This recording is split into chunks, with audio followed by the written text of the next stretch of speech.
কেউ আপনাকে অস্বীকার না করছেন না, কিন্তু যে তিনটি শর্তে একত্রিত হওয়ার যে রূপরেখাটা তৈরি হলো, আপনি খেয়াল করেছেন কিনা, সাংবাদিকদের কাছে দেওয়া হয়েছে প্রার্থী তালিকা, যেটা এটার উপরেই লেখা ছিল যে তিনটি কারণে এই জোট গঠন করা হয়েছে, এই ঐক্য, নির্বাচনী ঐক্য গঠন করা। 300 আসনে প্রার্থী দেওয়া, 2 নাম্বার সেটা হচ্ছে যে জুলাই স্পিরিটকে ধারণ করে সামনে দেশ পরিচালনা করা, 3 নাম্বার ভোটকে জয়যুক্ত করা।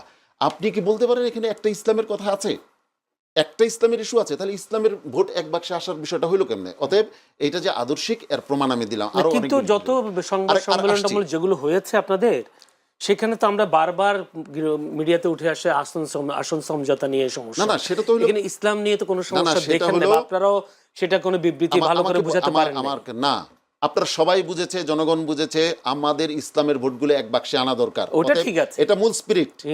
তারপরে সেকেন্ডারি অন্যান্য বিষয়গুলি হচ্ছে আসন সমঝোতার বিষয়টা বেশি মুখ্য হয়ে সেকেন্ডারি। যখন আমরা সেকেন্ডারিটাতে আপোষ করা যায়, কিন্তু একেবারে বেসিকটাই যদি আমার গোলমাল হয়ে যায়, সেখানে তো আপোষ করা যায় না। আসছি আপনার পরের প্রশ্নে।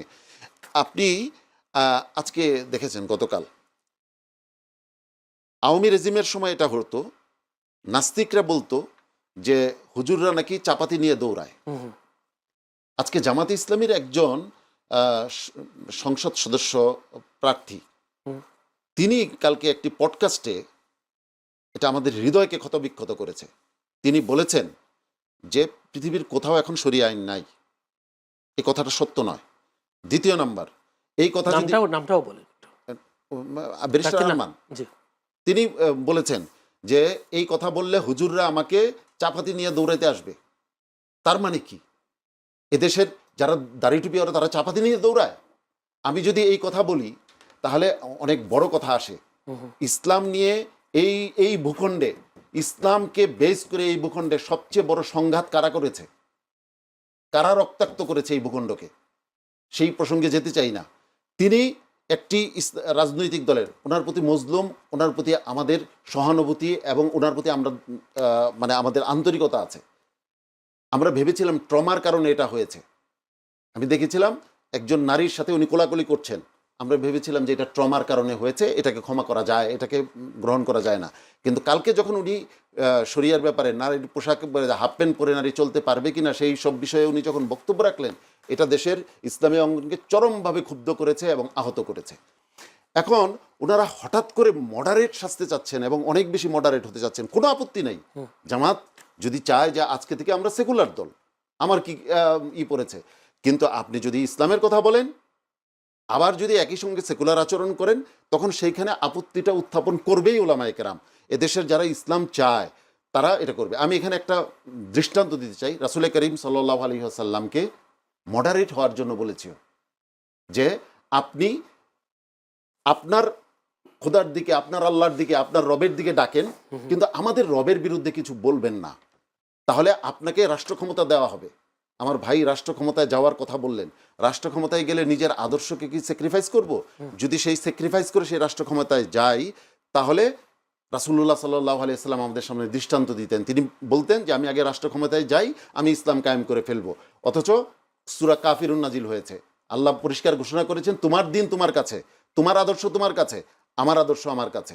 অতএব এইখানে একদম স্পষ্ট হইতে হবে। এখানে যদি অস্পষ্ট হয় যে না আমি আপাতত পাশ্চাত্য দুনিয়াকে বুঝাই যে আমি মডারেট হয়ে গেছি, আমি ইন্ডিয়াকে বুঝাই আমি মডারেট হয়ে গেছি, আর জনগণকে বুঝাই না আমরা ইসলামী দল, এই যে দুই ধরনের দুই নৌকায় পা দেয়া, এটা রাষ্ট্রের জন্য, এদেশের মুসলিম জনগোষ্ঠীর জন্য বড় ধরনের সর্বনাশ। আপনি যে দ্বিতীয় প্রশ্ন যদি আসেন, ইসলামী আন্দোলন বিএনপি জোটে যুক্ত হচ্ছে কিনা, যেহেতু নূর গিয়ে বলেছেন, জানা থাকা তো, নূর গিয়ে বলেছেন যে আমার জন্য একটু করেন, তো আমাদের আমির স্পষ্ট বলেছেন তোমার আসনে আমাদের প্রার্থীর অবস্থা ভালো, তুমি আমাদের দলে যোগ দিয়ে দাও, তুমি মানে হাত পাখার পক্ষে যোগ দিয়ে দাও। তাহলে তলে তলে এটা হইলো, বরং তাকে বলা হয়েছে যে তুমি হাত পাখায় যোগ দিয়ে দাও। অতএব আমরা ইসলামী আন্দোলন বাংলাদেশ যা বলে স্পষ্ট বলে, কোনো টেবিলের নিচে কোনো লেনদেন করে না। জি, ধন্যবাদ। কিন্তু আপনাদের বিরুদ্ধে অনেক অভিযোগ বলে, অনেকে বলে, আমিও শুনেছি যে আওয়ামী লীগ আমলে আপনারা আওয়ামী লীগের সুখ সুবিধা নিয়েছেন, এরকম। তাহলে আমাকে যদি এটা বলেন, তাহলে আমাকে একটু উত্তর দিতে দেন। সোহরাওয়ার্দী উদ্যানের সমাবেশটা ছিল একটা কাউন্সিল, কাউন্সিলের স্বাভাবিক সৌন্দর্য হচ্ছে দেশের যত রাজনৈতিক দল আছে সব রাজনৈতিক দলকে সেখানে আমন্ত্রণ জানানো। সেখানে বিএনপির প্রতিনিধি ছিল, আওয়ামী লীগের প্রতিনিধি ছিল, যত রাজনৈতিক দল আছে সব রাজনৈতিক দলের প্রতিনিধিরা ছিল। আমরা বরং কোনোদিন কেউ দৃষ্টান্ত দেখাতে পারবে না যে শেখ হাসিনার গণভবনে গিয়া পিঠাপুলি খেয়েছি, এটা কেউ দৃষ্টান্ত দেখাতে পারবে না। আজকে তো কত কিছু ফাঁস হয়, টেলিসংলাপ ফাঁস হয়। একটা টেলিসংলাপ চ্যালেঞ্জ করলাম যে 5 টাকা ইসলামী আন্দোলন বাংলাদেশ কারো কাছ থেকে সুবিধা নিচ্ছে বা 5 জন কোনো MP প্রমাণ নেই নিয়েছে। উনি একটা বলছেন যে বাইনারি পদ্ধতি চলে আসলে বাংলাদেশে, যে বিএনপি আওয়ামী লীগ। এখন বিএনপির পক্ষে একটা মার্কা এস্টাবলিশড হয়ে গেছে ধানের শীষ, কিন্তু আপনাদের যে বর্গ, সেই বর্গে তো প্রতীকগুলো আলাদা আলাদা, জনগণের কাছে পৌঁছাতে পারবে না। বর্গের মধ্যে দুইটা মার্কা খুব বিখ্যাত মার্কা। একটা হলো হাত পাখা। গত আমলগুলোতে আমরা স্থানীয় সরকার নির্বাচন করছি। এখন আমার টপ করে অনেকে বলে ফেলে ফ্যাসিস্ট ওদের নির্বাচন করছে, এটা বিএনপিও করছে, সবাই করছে। আমরা স্থানীয় পর্যায়ে নির্বাচন করে হাত পাখা, এটা বাংলাদেশের মানুষ জানে। হ্যাঁ, দ্বিতীয়ত হলো দাঁড়িপাল্লা, এটা ঐতিহাসিক মার্কা, এটা মানুষ জানে। তার চেয়ে বড় কথা হলো আমাদের যারা প্রার্থী, সেই প্রার্থীদেরকে মানুষ চেনে। কারণ আমাদের 2 শায়েখ 2 পীর সাহেব তারা প্রতিদিন 2টা করে মাহফিল করেন, 4টা করে মাহফিল করেন। প্রতি জায়গায় তারা কমপক্ষে 20 থেকে 15,000 লোকে তারা সরাসরি অ্যাড্রেস করেন। আমাদের যারা মাঠে দাঁড়াইছে, ইলেকশন করছে, ওই এলাকার সবচেয়ে জনপ্রিয়, ওই এলাকার সবচেয়ে ভালো মানুষটা, সবচেয়ে সৎ মানুষটা, সবচেয়ে সমাজসেবী মানুষ দাঁড়াইছে। ফলে আমাদের জন্য মার্কাটাই মুখ্য হয়ে উঠবে না। এটা বিএনপি সহ আগের প্যারাডাইমের জন্য মুখ্য হয়ে ওঠে। আমেরিকা থেকে আইনা, ব্রিটেন থেকে আইনা, লন্ডন থেকে আইনা টপ করে বসায় দেয়, টাকা খায় বসায় দেয়। আর আমাদের এখানে প্রার্থী সিলেকশনের পদ্ধতির যে আপনি জানেন ভাই, দেখবেন যে এখানে একেবারে গণমানুষায়ন হয় না। আমাদের কোনো প্রার্থী কিন্তু আমরা যেমন ইসলামের মানুষ করছি 1 টাকা আমরা মানুষের সমস্যা নেই। বরং হয়েছে কি, একেবারে ইউনিয়ন পর্যায় থেকে আমরা ভোট নিছি, যেখানে কাকে দেয় 4টা ভাষার নাম আসছে। এগুলো শুধু কথার কথা না, বাস্তবে তাই হয়েছে। সেই নামগুলোকে নিয়ে আমরা এলাকার মসজিদ মানসার ইমাম সাহেব, হাই স্কুলের টিচার, মন্দিরের পুরোহিত, তার সাথে কথা বলছি যে 5 জনের যে নাম আসছে, 5 জনের মধ্যে কে কারো সম্বন্ধে এমন আসছে লোকটা ভালো কিন্তু কর্কশ, হয় না এরকম, তাকে আমরা বাদ দিয়ে দিচ্ছি। লোকটা ভালো কর্কশ, আবার ভালো লোক, মিষ্টি ভাষা, কিন্তু তার সক্ষমতা কম। আমাদের জন্য দুইটাই গুরুত্বপূর্ণ। শুধু মার্কাটাই আমাদের মুখ্য হয়ে উঠবে না, শুধু ব্যক্তি মুখ্য হয়ে উঠবে না, বরং দুইটা সমান্তরালে মানুষ। আর তার চেয়ে বড় কথা 5 আগস্টের পরে মানুষের পরিবর্তন চায়। সেই পরিবর্তনটা কারা ধারণ করতেছে? বিএনপি, জামাত বলেন, এনসিপি বলেন, ইসলামী আন্দোলন বলেন, আমরা সেই পরিবর্তনটাকে ধারণ করতেছি। ধারণ করতে বলে দাবি করলে তো হবে না। এই যে সংস্কারটা হইলো, সংস্কারের যতগুলো মৌলিক পরিবর্তন সবগুলোতে বিএনপি নোট অফ ডিসেন্ট দিয়ে রাখছে। তার মানে মৌলিকভাবে বিএনপি আসলে পরিবর্তনটা চায় না, আমরা সেই পরিবর্তনটা চাইতেছি। আর তারেক রহমান সাহেব আসার পরে অনেকগুলো ঘটনা ঘটছে। তিনি অনেকদিন পরে আসছেন এবং তিনি বললেন যে তাকে কে আটকায় রাখে, এখানে সনবত জন্ম নিছে, বেগম জিয়া মারা গেলেন, বাংলাদেশে তো কাল তৈরি করা হয়। এখন এই কথা তো বলতেই হবে। বেগম জিয়া দুইটা দিক, একটা হলো তার রাজনৈতিক নেত্রী, আর একটা সরকার পরিচালক হিসেবে তিনি। এখন আজকে হয়তো সময়টা করতেই হবে আলোচনা, তিক্ত হইলেও সত্য, যে 1991 থেকে 96 এটা যদি বিবেচনা করেন, 96 ইলেকশন যদি বিবেচনা করেন, 1 থেকে 6 যদি বিবেচনা করেন, তাইলে এত মহান হওয়ার কিছু নাই। হ্যাঁ, বাকি ঠিক আছে। তিনি যখন 8 থেকে 25 তিনি মহান, তিনি এরশাদের আমলে মহান, কিন্তু তার জানা যায় তো মানুষ হয়েছে কেন? বাংলাদেশের মানুষ অল্পতেই মানুষকে ভালো মনে করে। সেটা আমরাও গেছি, আমাদের নাইবামির গেছেন, আমি যেতে অনেকেই গেছেন, সেটা ঠিক আছে। কিন্তু তাই বলে ইতিহাসে এত বড় জানা যায় তো আলহামদুলিল্লাহ হোক, মানুষ ভালো মানুষ করেন বলি। কিন্তু একই সাথে তাকে শেখ মুজিব যেমন দেবতা হয়ে উঠছিল, তাকে এরকম আরেকজন দেবী বানানোর সুযোগ নেই। বরং মনে রাখতে হবে তিনি মানুষ ছিলেন, তার যে সরকার পরিচালনা সেটা অনেক অর্থেই ব্যর্থ ছিল, এবং আজকের বাংলাদেশের যে দুরবস্থা তার জন্য তার নেতৃত্বের সরকারও দায়ী ছিল। এটা মাথায় রাখা লাগবে। ভারত বিরোধী রাজনীতিটা বেশ জমে উঠেছে, আমরা দেখছি বিভিন্ন, এখনো তো রাস্তাঘাট অবরোধ, দিল্লি না ঢাকা, আজাদি না গোলামি, এইসব স্লোগানগুলো আমি দেখছি।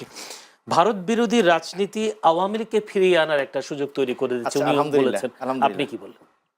মানে ন্যারেটিভ ফ্যাক্টস এর বাইরে তৈরি হয় না, কিন্তু ফ্যাব্রিকেটেড ফ্যাক্টস দিয়েও ন্যারেটিভ তৈরি হয়, যেমন শেখ মুজিবের ওই ভাষা আন্দোলনে অংশগ্রহণ। সরি বলেন।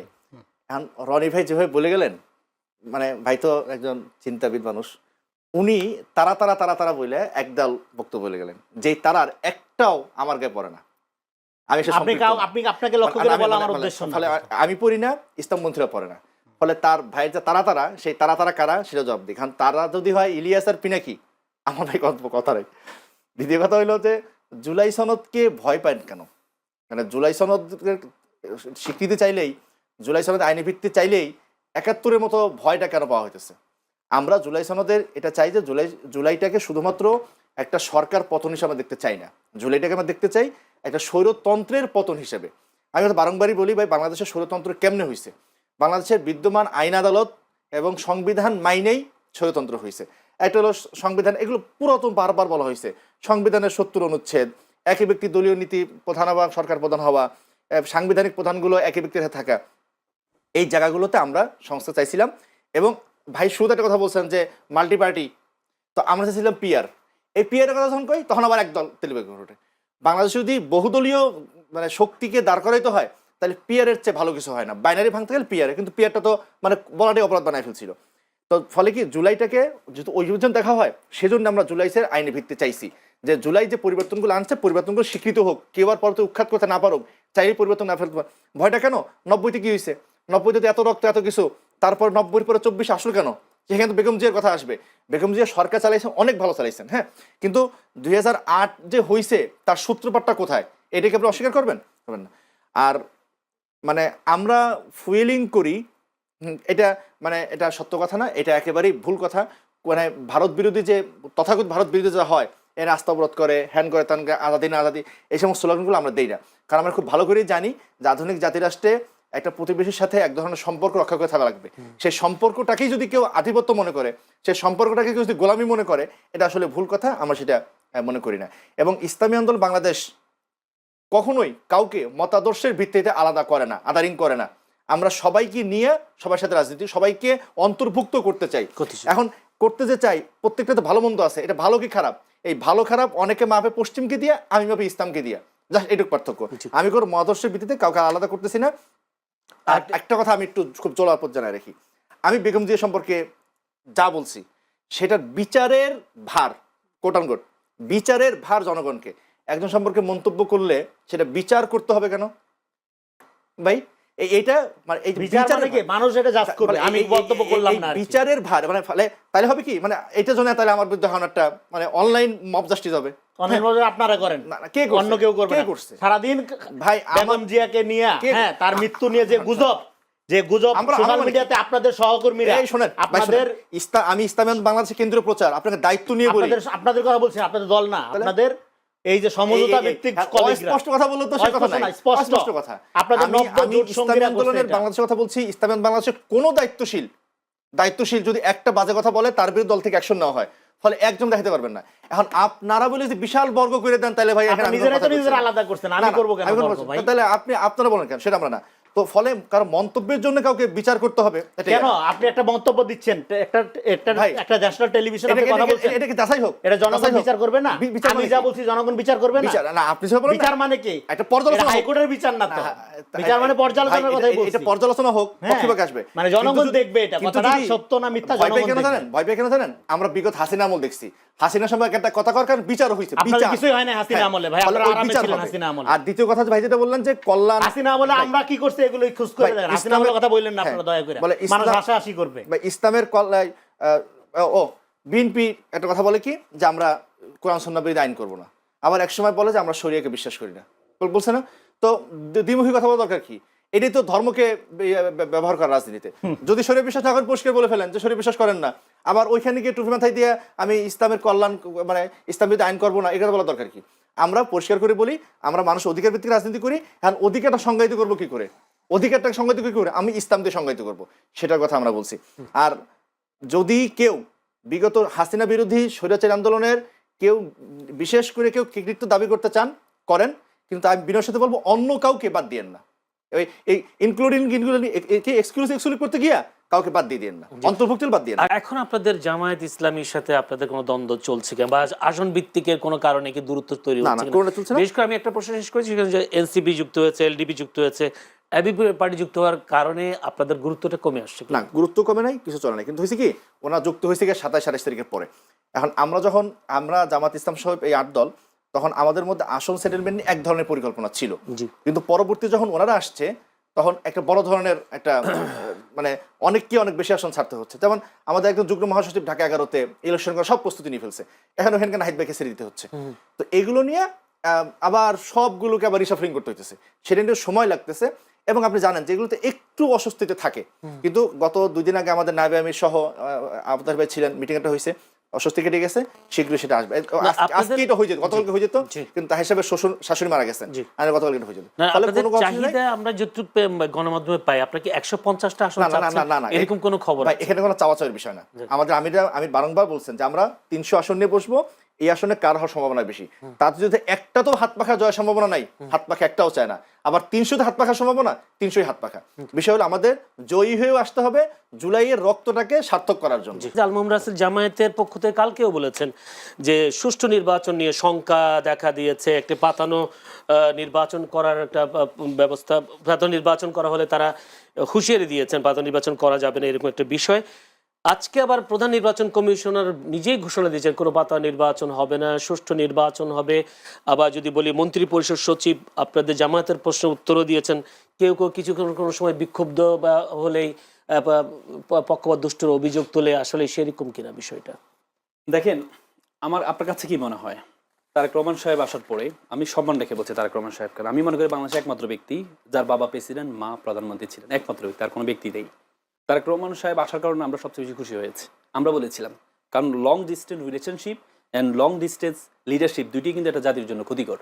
তারেক রহমান সাহেবকে আমরা ওয়েলকাম জানিয়েছি, কিন্তু তারেক রহমান সাহেব আসার পরে আপনি কি মনে করেন বাংলাদেশের বাস্তবিক পক্ষে, আপনি তো সাংবাদিকদের বলা হয় জাতির বিবেক, আপনার কাছে মনে হয় পুরো বাংলাদেশে কোনো অন্তর্বর্তীকালীন কোনো সরকার আছে প্রধান উপদেষ্টার? মানে আমার কাছে মনে হচ্ছে না। সবাই দেখছি সবাই একদিকে ঝুঁকে গিয়েছে। আগে সব ধানমন্ডির দিকে যুক্ত, আর এখন সবাই গোলশালের দিকে ঝুঁকছে। কি দেখেছেন? অপরাধ কেন? NSA না, অপরাধ কেন? না, আপনার তফসিল ঘোষণা হয়েছে। সাধারণ মানুষ যদি না, আমার প্রশ্ন আমি শেষ করি ভাই, জেনে নেবেন লেভেল প্লেইং ফিল্ড মানে কি? সবার জন্য সমভাবে। না, আমি সেটা বলি, সাধারণ মানুষ যদি স্রোত ওদিকে হয়, সাধারণ মানুষ এক জিনিস, সাধারণ মানুষ এক জিনিস, কিন্তু আপনি NSA প্রধান গিয়ে দেখা করা, এটা কি সাধারণ মানুষের পর্যায়ে পড়ে? তফসিল ঘোষণার পরে যেখানে বলা হয়েছে কোনো প্রোগ্রাম, তফসিল ঘোষণার পরে কোনো মার্কা প্রদর্শন করা যাবে না, সেখানে এয়ারপোর্ট থেকে গাড়ির মধ্যে মার্কা লাগিয়ে পুরো ঢাকা শহর ঘোরা, এটা কি আপনি সাধারণ কথা ভাবছেন? সাধারণ কথা না। তার মানে আপনি লেভেল প্লেইং ফিল্ড তৈরি করছেন, কিভাবে তৈরি করছেন? আপনি তো বলা হয়েছে তফসিল ঘোষণা পর্যন্ত 20 তারিখ পর্যন্ত আপনি কোনো সমাবেশ, আপনি ব্যবসায়ীর সাথে বসছেন, আপনি বিভিন্ন রাজনৈতিক দলের সাথে বসছেন, আপনার বড় বড় ব্যবসায়ীরা আপনার সাথে দেখা করতে যাচ্ছে না, তাহলে এগুলো কি দেখায়? আপনি দেখেন এই যে সকলে ঝুঁকে যাওয়া, আপনি মনে রাখবেন শেখ হাসিনা ফ্যাসিস্ট হয়েছে কেন জানেন? শেখ হাসিনাকে সবাই এভাবে তেল মেরে মেরে মেরে মেরে শেখ হাসিনাকে যা বলতো, আপনি যা করবেন কিং কান ডোন্ট রং, রাজা কখনো ভুল করতে পারে, সবাই তেল মারা শুরু করেছিল। তারেক রহমান সাহেব একজন সম্মান রেখে আমি বলছি, ওনাকে চারপাশ থেকে যেভাবে মিডিয়া বলেন, আপনি দেখেন এর আগে তো কোনো জরিপ হয় না, এর আগে ইনোভেশন জরিপ করেছে, ব্র্যাক জরিপ করেছে, এর আগে হচ্ছে আপনার IRA জরিপ করেছে, সবাই 5 থেকে 10% পার্থক্য দেখিয়েছে। কিন্তু আপনি এই এমিনেন্স অ্যাসোসিয়েটস ডাক্তার শামীম সাহেব যে জরিপটা দেখালেন 70-20, এর আগে প্রথম আলো দিয়েছে 70-20, এর আগে প্রথম আলো দিয়েছে। কি দেখাচ্ছে তাহলে এটা? বিএনপি না, এর আগে প্রথম আলো, তার তখন আসেন না, পার্থক্য না, তখন পার্থক্য ছিল না তো, এত 5-10 পার্থক্য ছিল। প্রথম আলো কিন্তু বেশি, তখন জামাতকে বলেছে তাদের কার্যক্রমে খুশি হয়েছে 52%, এবং তখনকার যে প্রশ্নটা ছিল, প্রশ্নের মধ্যে শস্যের মধ্যে ভূত ছিল। তখন প্রশ্ন কি করেছে? প্রশ্ন করেছে যে কে আপনার কাছে কি মনে হয় কে প্রধানমন্ত্রী হবে? তা আমি যদি বিএনপিকে ভোট না দিই, আমি তো বলবো বিএনপি ক্ষমতা আসবে। তাহলে আপনি কাকে ভোট দিবেন প্রশ্ন করা, আর কে প্রধানমন্ত্রী হবে, দুটো তো এক কথা না। তাহলে আপনার প্রশ্নের মধ্যে শস্যের মধ্যে ভূত আছে। তার মানে দেখেন এভাবে জরিপগুলো আপনি দেখেন। জগন্নাথে তারেক রহমান আসার পরে তো একমাত্র নির্বাচন হয়েছে কোথায়? জগন্নাথে যে জরিপটা, 62 যে জরিপটা আমরা দেখেছি, জরিপের মধ্যে দেখিয়েছে যে ছাত্রদলের যে প্যানেল, সে প্যানেল জয়লাভ করার পার্সেন্টেজ হচ্ছে শিবির থেকে ডাবল। গতকাল কি দেখেছেন? তার মানে এই যে তেল আমি, এটি একটা জাতিকে ধ্বংস করবে। দেখেন আমি আরেকটা বিষয় হচ্ছে মোস্তফা কামাল ভাইয়ের একটা কথা, উনি যেটা বলেছেন যে দুই পক্ষের মধ্যে এখন দা কুমড়া সম্পর্ক। আমি বলি এটাই গণতন্ত্রের সৌন্দর্য। দান্দিকতার মধ্যে নতুন কিছু আসবে। দান্দিকতার মধ্যে যদি শেখ হাসিনার মতো, যদি জাতীয় পার্টির মতো, যদি ইয়ে যদি আপনার বিরোধী দল হয়, তাহলে বাংলাদেশ আবার ফ্যাসিস্ট হবে। সেজন্য দরকার হচ্ছে তাদেরকে দরকার যারা হচ্ছে চোখ রাঙিয়ে কথা বলবে। আপনি মনে করেন পরিবর্তন হচ্ছে না? আমি একটা প্রশ্ন করি, আমি এটা একটু শেয়ার করি। আপনি কি মনে করেন বাংলাদেশে কি পরিবর্তন হচ্ছে না? দেখেন ছাত্রদল এর আগে যতগুলো বিশ্ববিদ্যালয় প্যানেল দিয়েছে, সবগুলো তাদের নামে প্যানেল দিয়েছে, এবং যখন শিবির হচ্ছে সাধারণ ছাত্রদেরকে নিয়ে প্যানেল দিয়েছে, তখন সুশীলরা বলেছে, সাংবাদিকরা বলেছে শিবিরের নামে দেয় না, কারণ শিবির জিততে পারবে না, এই জন্য তারা ভিন্ন নামে দিয়েছে। অথচ আপনি জগন্নাথে কি দেখেছেন? জগন্নাথ কি ছাত্রদল তাদের নামে প্যানেল দিয়েছে? না, তাদের প্যানেলের নাম ছিল কি? ঐক্যবদ্ধ নির্ভীক অভিযান। সেখানে ছাত্র অধিকার পরিষদের এনে সভাপতি বানাইছে, খাদিজাকে এনে জিএস প্রার্থী বানাইছে। তার মানে কি এই যে পরিবর্তন, যে সাধারণ সবাইকে নিয়ে কাজ করা, আগে তো না সব আমি খেতে হবে, আর এখন হচ্ছে কি আমি সবাইকে নিয়ে কাজ করতে চাই, সবাইকে নিয়ে কাজ করতে চাই। সবাইকে নিয়ে কাজ করতে চাই। এবং কি আপনি সেবামূলক কার্যক্রম প্রায় নির্বাচনের প্রায় 1 মাস আগ থেকে ছাত্রদের সেবামূলক কার্যক্রম কোথা থেকে শিখেছে, কোথা থেকে শিখেছে? এই যে নিজেদের মধ্যে যদি এই এগুলো নিয়ে মানে কাজের মধ্যে আসলে ভাই, আমার কাছে খুবই কম সময়, অল্প সময় বলতে হবে। আমার একটা প্রশ্ন শেষ করি। সেই প্রশ্নটা হচ্ছে, আপনি বললেন বিএনপির তারেক রহমান আসার পর সবাই ওদিকে ঝুঁকছে। আমরা দেখলাম জামায়াত ইসলামের আমিরও সেখানে গিয়ে দেখা করলেন, কথা বললেন, বের হয়ে বললেন নির্বাচনের পরে আমরা আবার একটা সরকার গঠনের আগে বসবো। আপনি একটা বললেন শক্তিশালী বিরোধী দল দরকার, তাহলে তারা কি যে বক্তব্যটা দিলেন নির্বাচনের পরে বসবেন, তাকে কি জাতীয় সরকারের কথা বলা হচ্ছে? নিশ্চয়ই। ইউনিটি গভর্নমেন্ট আর জোটের মধ্যে পার্থক্য আছে, আমরা সেটাই বুঝি না। ইউনিটি গভর্নমেন্ট মানে কি? ইউনিটি গভর্নমেন্ট মানে হচ্ছে যে আপনি যেমন আগে কি ছিল, জোটটা কি ছিল, আগে আওয়ামী লীগ করতো, জাফাকে বলছে যে তোমাকে আমি 10টা সিট দিয়ে দিব, তুমি বিরোধী দল হবে, আমার গৃহপালিত বিরোধী দল হবে। আর এখন ইউনিটি গভর্নমেন্টের থিওরিটা হচ্ছে যে বিএনপির মতো ইলেকশন করবে, জামাতের মতো ইলেকশন করবে, যে যত সিট পাবে, বিএনপি সর্বোচ্চ সিট পেয়েছে, জামাতও একটা নির্দিষ্ট সিট পাবে। পাওয়ার ক্ষেত্রে আমরা বিরোধী দল হলে বিরোধী দলকে কি মনে করি, সে মানুষের পর্যায়ে পড়ে না, এটা দলের পর্যায়ে পড়ে না, একে জেলে ঢুকাইতে হবে। এই যে শেষ করে দিব, এই শেষটা না করে আমরা জামাতের, আমি কিন্তু রয়টার্সকেও বলেছে ন্যূনতম 5টা বছর আমাদের যে সংস্কারগুলো বাংলাদেশকে আগামী বাংলাদেশ কিভাবে চলবে, আমি মনে করি এবার যে ইলেকশন হয়েছে, এবার জামাত আমির বলেছেন, জামাত আমির 5 বছর, মানে 5 বছর জন্য সবাই স্বীকার করছে বাংলাদেশকে পরিবর্তন করার জন্য ন্যূনতম 5 বছর, যে এক পক্ষ আর পক্ষকে ধ্বংস করে দিব না, এক পক্ষ আর পক্ষকে ধ্বংস করে দিব না, সেই যে ক্ষমতা আসুক তাকে সহযোগিতা করবে, জামাত এটা বলছে। একে অপরকে সহযোগিতা করা, এটা মানে না যে আমরা একসাথে গৃহপালিত বিরোধী দল বানাবো, তুমিও মন্ত্রী থাকবে আমি মন্ত্রী থাকবো, না, এটা না। জি, আচ্ছা, জি। আর আসলে একটা প্রশ্ন, যে আপনি রয়টার্সের কথা যখন তুললেন, সেখানে বলি জামায়াত আমিরের সাথে ভারতীয় কেউ দেখা করেছেন, সেই কথা তিনি রয়টার্সকেও বলেছেন, এবং তিনি বলেছেন গোপন রাখতে। আসলে তিনি অনেকদিন ধরে গোপন রেখেছেন কেন জামাত? আচ্ছা, আমাকে আপনি একটু বলেন তো, এই জিনিসটা কি জামাত আমির প্রকাশ করেছে নাকি প্রকাশ হয়েছে? প্রশ্নের কারণে প্রকাশ হয়েছে নাকি প্রকাশ করেছে? প্রকাশ করেছে। জি। সাফাদির সাথে নুরুর মিটিং ছিল, সেটা কি প্রকাশ করেছিল নাকি প্রকাশ হয়েছে? সেটা প্রকাশ হয়েছে। আর জামাত আমির প্রকাশ করেছে। আমি তো বলছি জামাত আমির সাহসের পরিচয় দিয়েছে, এবং জামাত সাথে এর পক্ষ, ইন্ডিয়ার পক্ষ থেকে 6 থেকে 7 বার বসার জন্য চেষ্টা করেছিল, উনি সময় দেয় না। এবং ওনার সাথে যে আমি শেষ করি, ওনারটা কি ছিল, উনি অসুস্থ ছিলেন, ওনাকে দেখতে গিয়েছেন, আপনি আমি অনেকে দেখতে গিয়েছেন, দেখার সময় গিয়ে বলে যে ভাই আমি তো সবসময় তোমার বিরুদ্ধে সবসময় কথা বলি, কিন্তু আমি তোমাকে দেখতে আসছি, আল্লাহর রাস্তায় তুমি এটা কারোর সাথে শেয়ার করো, আমি তোমার সাথে মিটিং করতে আসিনি। যদি মিটিং হতো তাহলে আগে থেকে নির্ধারিত হতো আপনার সাথে আমার অমুক জায়গায় মিটিং হবে না, উনি অসুস্থ ছিলেন, ওনার সাথে দেখতে গিয়েছেন। ওই দিন আমি, আমার বাড়ি কুমিল্লা 14 গ্রাম, আমি গিয়েছি, আমি একটা হোটেলে বসি, আর কিছু বিএনপির লোকজন আসছে, কিছু জামাতের লোকজন আসে, তো ওরা জামাতের একজনের ছবি তুলতেছে, তখন বিএনপি একজন বলতেছে ভাই আল্লাহর রাস্তায় ছবিটা একটু ফেসবুকে দিয়ে না, দিলে সমস্যা কি? তো ভাই আমরা সবসময় জামাতের বিরোধিতা করি, এখন যদি একসাথে খাচ্ছি তাহলে মানুষ মুখে বলো একটা, কাজে করো আরেকটা। ইন্ডিয়া কেন নিষেধ করেছে? এই জন্য নিষেধ করেছে কারণ ইন্ডিয়া সবসময় জামাতের এগেইনস্টে কথা বলে, জামাত মানে দ্বিতীয় আফগান, জামাতের এগেইনস্টে কথা বলে, এখন জামাতের সাথে বৈঠক বসে, এটা ইন্ডিয়ার জন্য অপমানজনক, এই জন্য ইন্ডিয়া নিষেধ করেছে। জামাতের বুদ্ধিজীবী হত্যার সাথে জড়িত পাকিস্তান হানাদার বাহিনীর সাথে এই দেশের দোসর রাজাকার আলবদর আলশাম ছিল, এখন মিয়া গোলাম পরোয়ার, তার বক্তব্য একটু ভিন্ন দেখা যাচ্ছে। বিষয়টা কি আসলে? দেখেন, as far as I remember,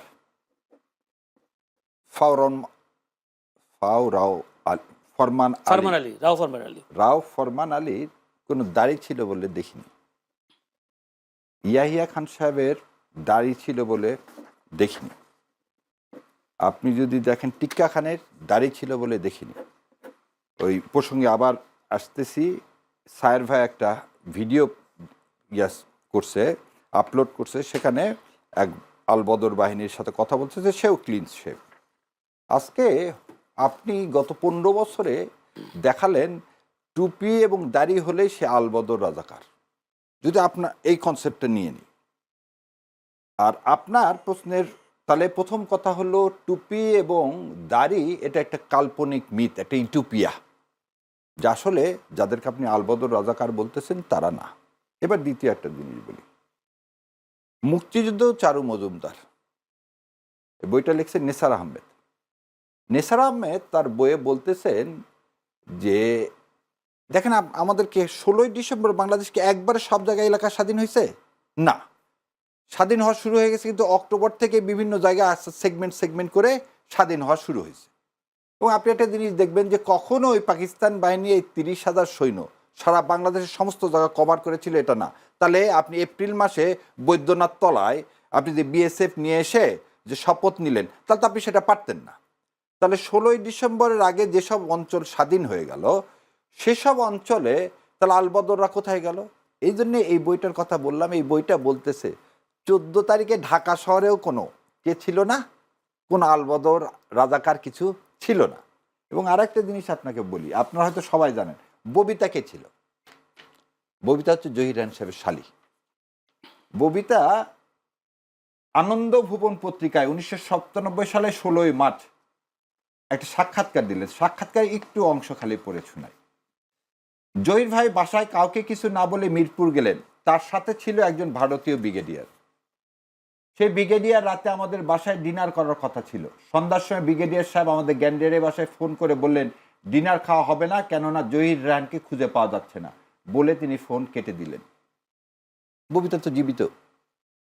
Babita জীবিত। আচ্ছা, সুমিতা দেবী, জহির রায়হানের ঘটনাটা তো 72-এর 30 জানুয়ারি আমি বল 14ই ডিসেম্বর কথা তো বাদ দিলাম, তখনও আপনার কথা। আমি একটু আগে যখন বললাম হাদির কথা, যে আজকে আমাদেরকে দেখেন, আমি প্রথম টক শোয়ে গেছিলাম। না, আমি যে শাহরির ভাই আমি একটা বলি, রাজাকার আলবদর আর শামসা কি তাহলে এই হত্যার সাথে জড়িত ছিল না? এটাই কি বলতে আমি বলতে চাই যে শেখ মুজিবুর রহমানকে ওই জন্য বললাম যে দুইটা অংশ পড়ে শোনায়, তাহলে আপনারা নিজেরাই বলবেন যে কেন আমি বলতেছি যে এই কাজগুলো করছে ভারত। এখানে পাকিস্তানের এর সাথে জড়িত হওয়ার কোনো কারণ ছিল না। এবং এইখানে ওই নীলিমা ইব্রাহিম শেখ সাহেবকে বলতেছে, নীলিমা ইব্রাহিম কয়েকজন শেখ মুজিবকে পিরাপিরি করেছিল বুদ্ধিজীবীদের জন্য আলাদা স্মৃতিসৌধ নির্মাণের জন্য। বিরক্ত হয়ে শেখ সাহেব বললেন, আপা এত বেশি মিনার বানালে ওই সব পিলারে গরু বেঁধে রাখা হবে। উনি বলতেছে নীলিমা ইব্রাহিমরা যে বুদ্ধিজীবীরা যারা মারা গেছে তাদের জন্য পিলার করেন, আর শেখ সাহেব বিরক্ত হয়ে বলতেছে এত পিলার করেন না, ওখানে গরু বেঁধে রাখা হবে। তাহলে শেখ সাহেব যদি জানতোই, আজকে তার মানে জন্ম শতবার্ষিকী অনুদায় হাজার হাজার কোটি টাকা আপনি খরচ করলেন, আজকে যদি আমার, তাহলে আপনি 72 থেকে 75 কোলাবরেটর একে সবার বিচার করলেন, আপনি ইনকোয়ারি রিপোর্টটা কেন প্রকাশ করতে দিলেন না যে বুদ্ধিজীবীদেরকে কারা হত্যা করছে? গত 17 বছরে শেখ হাসিনা কেন এইটা বের করলেন না? জান আপনি, আর শহীদুল্লাহ কায়সার ছেলে কি বলছে যে আমার বাবাকে পাকিস্তানিরা হত্যা করেনি, বলছে তো। শমী কায়সার তো বলেনি না, আমার শমী কায়সার কি, দুই ভাই বোনের মধ্যে তো বাটোয়ারা মামলা সবসময় হয় ভাই বোনের জমি জমার মধ্যে। শমী কায়সার এমপি হতে পারছে ওই জন্য বলেনি, আর একজন হয়তো সৎ সেজন্য এমপি হয়নি। আপনাকে যে কথাটা হাদির ভাইয়ের কাছ থেকে নিয়ে আসলাম, আমরা যে কথাটা তো আপনাকে বলতে, জাহিদ ভাই একদিন বলছিল ইসলামী বিদ্বেষী কথা বললে আমাদের জীবন কি হয়ে যায়, বিপন্ন হয়ে যায়। আমি বলে দিচ্ছি, জাহিদ ভাইয়ের টকশো সারাদিনে 4-5টা করে বেড়াচ্ছে, তাদের জীবন কোথাও বিপন্ন হয়নি। বিপন্ন হচ্ছে ভারতীয় আধিপত্যবাদের বিরুদ্ধে কথা বললে আমাদের জীবন বিপন্ন হচ্ছে। ঠিক একই জিনিস 72 সালে আপনি একটা জিনিস বলি, শহীদুল্লাহ কায়সার, জহির রায়হান, যত প্রফেসর ছিল বিশ্ববিদ্যালয়ে, তারা ছিল সবাই সমাজতান্ত্রিক মনা। তারা এদেশে একটা সমাজতন্ত্র কায়েম করতে চাইছিল, যেটা সিপিএম ওপারে করছে। সেই সমাজতন্ত্র কায়েম করতে চাইছিল, সেটা ইন্দিরা গান্ধী কখনোই করতে দিতে চায়নি। ইন্দিরা গান্ধী ভেবেছিল আওয়ামী লীগ তো শেখ মুজিব আমার পকেটে আছে, আমি যা বলবো তাই করবে, এই দেশটা তো আমার করদ রাষ্ট্র। কিন্তু এই শিক্ষিত সমাজ যদি বেঁচে থাকে, তারা তো আমাদেরকে কোনোদিনই কি করতে দিবে না, বাংলাদেশকে একটা করদ রাষ্ট্রে পরিণত করতে দিবে না। সেই থিম থেকেই তারা সেদিন এই বুদ্ধিজীবীদেরকে হত্যা করছে। এবং আমি আপনাকে, আপনার মাধ্যমে সমস্ত মানুষকে বলি, নির্মল সেনের আমার জবানবন্দি বইটা পড়েন। সেখানে নির্মল সেন বলতেছে এই হত্যাকাণ্ডের সহিত ভারত জড়িত। মেজর জলিল কি অপরাধ করছিল? একটা সেক্টর কমান্ডার, তাকে কেন আপনি অ্যারেস্ট করে রাখলেন 71 সালের ডিসেম্বর মাসে? তাকে কেন আপনি অ্যারেস্ট করে রাখলেন? ভারত কেন অ্যারেস্ট করলো? সো আজকে যেটা সেক্রেটারি জেনারেল বাংলাদেশ জামাত ইসলাম, সত্য এখন বের হয়ে আসতেছে। সেই সত্যটা কি, ভারতের বিপক্ষে কথা বললেই সবাই ভাবতেছে আমরা মুক্তিযুদ্ধের বিরুদ্ধে কথা বলছি। না, মুক্তিযুদ্ধ আমাদের সম্মানিত জায়গায়, কিন্তু প্রকৃত সত্যটা জানতে হবে আমাদেরকে। আজকে আমার বুদ্ধিজীবীদেরকে হত্যা করছে ভারত, কি কারণে হত্যা করছে? যে একই কারণে আজকে হাদিকে হত্যা করার চেষ্টা করা হচ্ছে। এটাও তো মানুষ বলছে যে জামায়াত মুক্তিযুদ্ধের বিরোধী ছিল, এখন সুযোগ পেয়েছে মুক্তিযুদ্ধের বিরুদ্ধে, তারা আবার সোচ্চার হয়েছে। বিষয়টা এমনও তো আসছে কথা। আপনাকে একটা জিনিস বলে দিই, এটা নিয়ে আসছি। জনাব শফিক আহমেদ আইনমন্ত্রী ছিলেন, শফিক আহমেদ সাহেবকে চেনেন, তার ওয়াইফ ছাত্র ইউনিয়ন করতো, উনি আওয়ামী লীগের সময় 96 সালে আইনমন্ত্রী হলেন। উনি কি বলতেছেন দেখেন, আওয়ামী লীগের 33 জনকে 71 সালে বহিষ্কার করা হলো কি কারণে? তারা পাকিস্তানের প্রতি আনুগত্য প্রকাশ করেছেন। আর রাও ফরমান আলী বলতেছেন কি 88 জন টিক্কা খান সরকারের সাথে আনুগত্য স্বীকার করে সরাসরি স্বাধীনতার বিরুদ্ধে অবস্থান নিছেন। আচ্ছা, শেষ হয়তো কোনো এমপি জামাতের ছিল না, আসেন 14 জন। 14 জনের মধ্যে 5 জন মুসলিম লীগের, 3 জন আওয়ামী লীগের, ওবায়দুল মজুমদার, শামসুল হক, অংশান প্রু চৌধুরী। আর জামাত ইসলামের দেখেন এ কে এম ইউসুফ সাহেব তখন করতে হচ্ছে পাকিস্তান ডেমোক্রেটিক পার্টি, পরে জামাত ইসলাম আছে আব্বাস আলী খান। আপনি কিভাবে বলতেছেন এই যে আমরা যে ন্যারেটিভটা মিথ্যা ন্যারেটিভ তৈরি করতে চাচ্ছি, কেন আপনি কেন ইসলামকে কনস্টিটিউশন থেকে বাদ দিয়ে ধর্ম নিরপেক্ষতার সমাজতন্ত্রে নিয়ে আসলেন? সেটা তো আপনার এলএফতে ছিল না। তা আপনি ভারত যে প্রোডাক্ট, যে কথাটা বলছে, কেন আমি একটু আগে আনিস আলমগীরের কথাটা বললাম, ভারত যে কথাটা এখানে বলতে পারছে না, সেটাই তো আপনি মিডিয়ায় কি করতেছেন, এই লোকগুলোকে দিচ্ছেন। আর এই অথব্য, আমি আবারও বলতেছি, এই অথব্য সরকারের, ইউনূস সরকার একটা অথব্য সরকার। আজ পর্যন্ত হাদির যারা গুলি করলেন আমরা সবাই নাম পর্যন্ত মিডিয়ায় বলে দেওয়া হলো, আর তিনি তাকে কি করতে পারলেন না, ধরতে পারলেন না। এই উপদেষ্টাদের আর এই পদে থাকার এই 3 জনের স্বরাষ্ট্র আইন এবং পররাষ্ট্রের কোনরূপ অধিকার নেই। আপনারা বিভিন্ন দাবি দাওয়া করে শেষ পর্যন্ত নির্বাচনে যাচ্ছেন, একই দিনে গণভোট হচ্ছে। এই দাবি দাওয়াগুলো তামসা বলছেন, দাবি দেওয়া এটা হলো একটা গণতান্ত্রিক অধিকার। কাজে আমরা যে দাবি করেছি সেই দাবি থেকে আমরা পিছপা হই নাই। দাবি কিন্তু এখন আছে, দাবির ভিত্তিতে দাবি আদায়ের জন্য আমরা সারা দেশে করছি।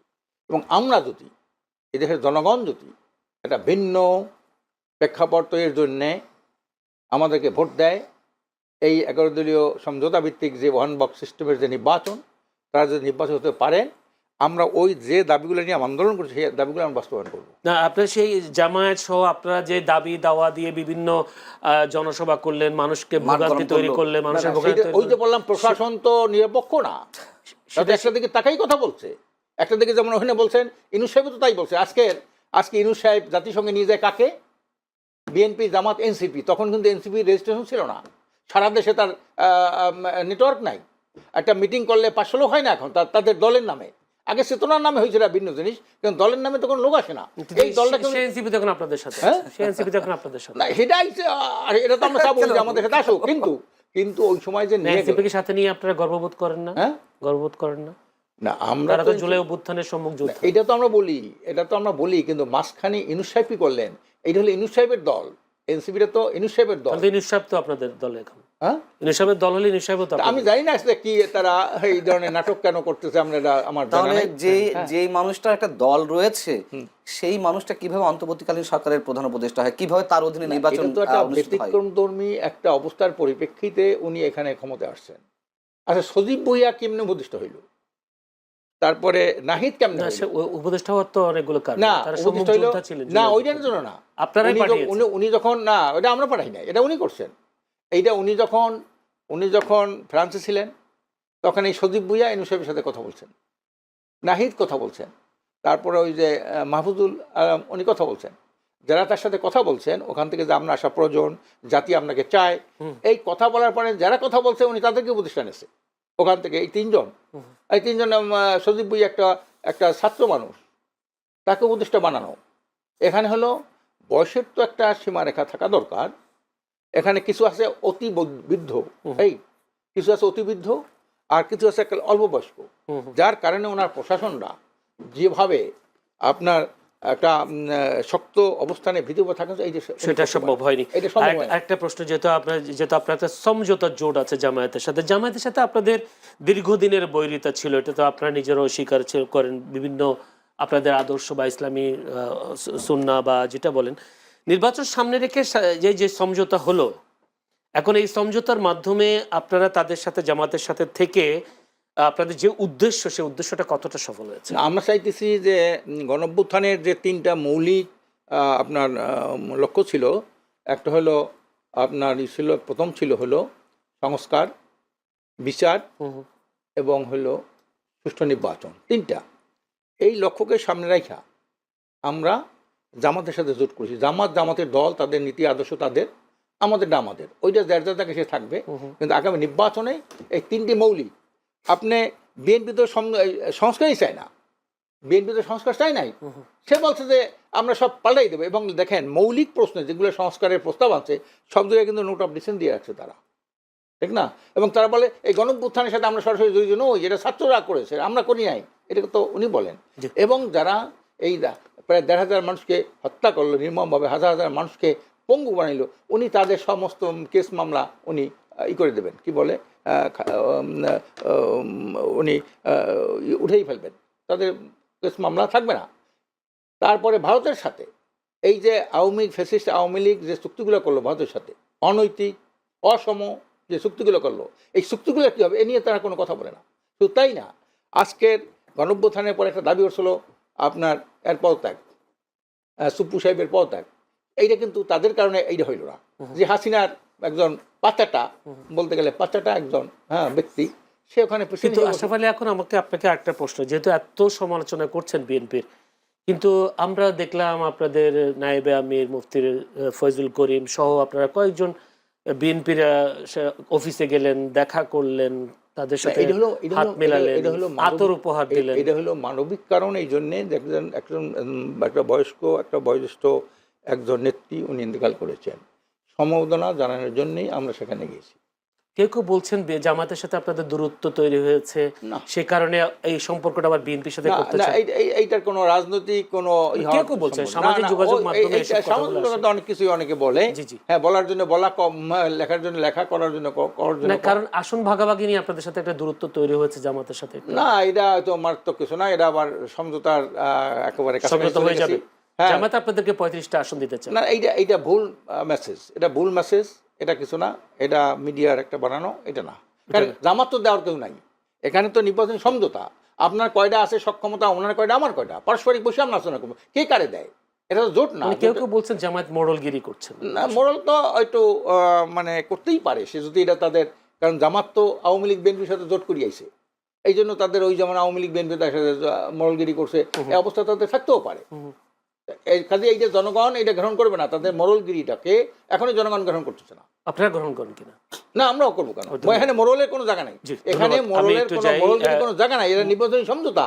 এখানে হলো যে দল প্রার্থী যেখানে জিতবে তাকেই দেবো, তাকেই দেবো, এখানে মোড়লগিরি করার কিছু নাই, কেউ কিছু নাই। ধন্যবাদ। ঠিক তো মঞ্জুল পান্না, আমি আপনাকে একটু জানতে চাই, নির্বাচন এলেই আমরা দেখি ধর্ম ব্যবসার কথা বলা হয়, ধর্মকে আশ্রয় নেওয়ার কথা বলা হয়। 1996 সালে আমরা দেখেছি শেখ হাসিনাকে হিজাব পরে আসতে মানুষের কাছে উমরা হজ করে এসেছেন। এবারও দেখছি বিএনপি জামায়াত সবাই জান্নাতের টিকিট দিচ্ছেন, কেউ দোজখের টিকিট দিচ্ছেন, জাহান্নামের টিকিট দিচ্ছেন। কি মনে হচ্ছে আসলে জান্নাত জাহান্নামের টিকিট বাংলাদেশে এখন পাওয়া যায়? এই সবগুলো প্রশ্ন আমি একটু আশরাফের কাছে চাই, আপনার কাছে একটু জানতে চাই। এটা তো আপনি তো নিজেই বললেন, আপনি তো গণমাধ্যম কর্মী, আমি যে কথাটা বলবো নিশ্চয়ই সেটাও আপনার মুখ থেকে রিফ্লেক্ট হবে, এবং আপনি আপনার প্রশ্নের মধ্য দিয়ে আপনি উপসংহারটা দিয়ে দিয়েছেন। নির্বাচন এলেই সবাই এগুলো ব্যবহার করে, ধর্মকে ব্যবহার করে, পাশাপাশি আরেকটা জিনিস ব্যবহার করে, যেটি আশরাফ ভাই বললেন, ভারতের পাচাটে, ভারতের কি ফ্যাসিস্ট শক্তি ইত্যাদি ইত্যাদি। আমরা সবাই সাম্রাজ্যবাদী শক্তির লেজর বৃত্তি করি, এটি প্রিয় হোক অপ্রিয় হোক বাস্তবতা। বিএনপি যখন বিরোধী দলে ছিল, বিরোধী দল মানে কি, যখন আওয়ামী লীগ ক্ষমতায় ছিল, তখন কি নাম যেন নৌকায় উঠলো, শাহজাহান ওমর, ব্যারিস্টার শাহজাহান ওমর, তখন পিটার ডি হাসকে বলেছিল ভগবান। হ্যাঁ, জামায়াতও মনে মনে ওই ভগবানই মনে করতো। এখন আবার ভগবান, আবার ভারতকেও ভগবান অনেকে মনে করে, কিন্তু তলে তলে কেউ প্রকাশ্যে, আওয়ামী লীগ প্রকাশ্যে তাদের সাথে সখ্যতা, আর যারা রয়েছে, এখন এই কথা বললে তো ওরা খেপে যাবে, তারা সবাই মনে শোনেন, বাংলাদেশে ক্ষমতায় যেতে গেলে অথবা ক্ষমতায় থাকতে গেলে ভারতের কোনো না কোনোভাবে আশীর্বাদ লাগেই, এটা হচ্ছে চরম বাস্তবতা। আচ্ছা, এত তো উনি আশরাফ ভাই আমাদের মুরব্বী মানুষ, তিনি তো ফ্যাসিস্ট আওয়ামী লীগের কথা বললেন, তারপরে বিএনপি কথা বললেন, বা ভারতের যারা দাসত্ব করে, জামায়াতের সঙ্গে ওনারা সমঝোতা জোট না কি বলছে, কি শব্দ আমি মাথায় সমঝোতা, এটা তো জোটই, সব জোটই কি এরকমই হয়, নির্বাচনী সমঝোতা। কেউ গিয়ে ওইখানে যখন আওয়ামী লীগের সাথে হয়েছিল, অন্য দলের জোট হয়েছিল, সাম্যবাদী দল কিংবা বাসদ জাসদ ইত্যাদি ইত্যাদি, সব কি শেখ হাসিনাকে বলতেন যে না আমাদের দলের সভানেত্রী? কেউ তো বলে না, সবাই প্রধানমন্ত্রী বলেছে, একটা জায়গায় হয়তো নতুন কিন্তু কথা হচ্ছে যে জোট এটাই। একটা আদর্শ যেখানে সমঝোতা হয় সেখানে জামাতের আমির সেদিন স্বীকার করতে বাধ্য হলেন রয়টার্সের কাছে যে হ্যাঁ একটা বৈঠক হয়েছিল ভারতীয় কূটনীতিকদের সঙ্গে, ভারতীয় কূটনীতিকরা গোপন রাখতে বলেছিল। ধরে নিলাম আমি তার কথা সত্য, বললেই কি সব হবে? তাহলে কেন তিনি গোপন রেখেছিলেন? আশরাফ ভাইয়েরা, ইসলামী আন্দোলন বাংলাদেশ কখনো এই বিষয়টি জানতে চেয়েছে যে এই দেশে ভারত বিরোধিতা চলবে না, এই দেশে ভারতের দাসত্ব চলবে না, তোমাদের সাথে কি বৈঠক হয়েছে, তারা কি বলেছে, তুমি কি বলেছো, তোমাদের সঙ্গে কোনো আন্ডার টেবিল এগ্রিমেন্ট হয়েছে কিনা, কোনো সমঝোতা হয়েছে কিনা? পারলে বলুক। এই আপনার এই মঞ্চে বসে উনি কৈফিয়ত চাক এবং সেই কৈফিয়তের জবাব আপনার এখানে এসে দিতে হবে, পারবে কিনা বলুক। আপনারা সাংবাদিক, আপনারা চাইছেন কিনা? আমার তো দরকার নেই, আপনি তুলছেন। সাংবাদিক না, একটা কথা বলবো, আপনি তার সাথে জিজ্ঞেস করে তাকে জিজ্ঞেস করবেন। আমার সাথে তো সেটা তো অন্য বিষয়, সেটা তো অন্য বিষয়। অনেকদিন পর্যন্ত তাহলে বলেন জামাতকেও বলেন জামাত ভারতের দাসত্ব গ্রহণ করেছে না, এই কথা দাসত্ব বলা যায় না। এটা উনি যদি গোপন রাখে, এইটা যদি উনি গোপন, উনি তো প্রকাশ করে দিলেন। কি ভারত বলছে না, উনি প্রকাশ করেন, কিন্তু প্রকাশ করতে বাধ্য হয়েছেন, প্রশ্নের উত্তরে বলেছেন। রয়টার্সের সাংবাদিকরা যখন বলেছে যে আপনার সাথে এরকম একটা বৈঠক হয়েছিল, তখন উনি বাধ্য, যেহেতু রয়টার্স বলে কথা, আন্তর্জাতিক বার্তা সংস্থা, তারা কোনো ধরনের এভিডেন্স ছাড়া কোনো প্রশ্ন করে না। তো জামাতে আমির সাহেব তো জ্ঞানী মানুষ, বুদ্ধিমান মানুষ। আপনারা কি তার সাক্ষাৎকার নিয়েছেন? তার সাক্ষাৎকার নিয়ে প্রকাশ করছেন? সেটা অন্য বিষয়। না, অন্য বিষয় কি? আমরা তো এটাকে গ্রহণ করি না।